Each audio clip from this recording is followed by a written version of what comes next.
যে পাশে ইট ভাটার কারণে গরম গরম আবহাওয়া ছিল সেদিন প্রচুর, এবং কালো ধোঁয়ার কারণে ওই বাতাস যে পাশে গিয়েছে, ধোঁয়া যে পাশে গেছে, সেই পাশের ধানটাই এরকম ক্ষতিগ্রস্ত কালো হয়েছে। ধোঁয়াটা আসলে কিসের এই ধোঁয়াটা? ডিজেল দিয়ে জ্বালাইছে। এটা তো আমি বলতে পারবো না কালো ধোঁয়াটা কিসের।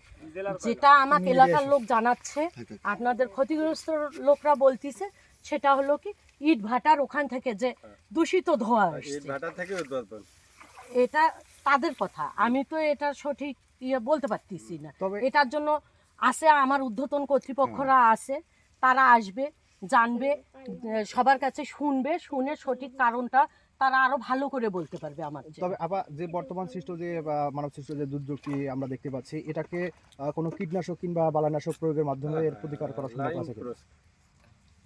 সেটা কীটনাশক বা বালাইনাশক এটা তো না, আমরা আমাদের সাধ্যমতো চেষ্টা করে গেছি। এখানে যেটা দেখতে পাচ্ছি, এটাতে এখন পর্যন্ত যেটা দিয়েছে, আমরা ছত্রাকনাশক দিয়েছি, ম্যাজিক ড্রপ দিয়েছি, তাতে কিছুটা হলেও ধানটা রিকভার করেছে।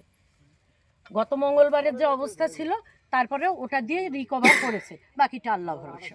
জি জি, ধন্যবাদ আপনার মতামতের জন্য।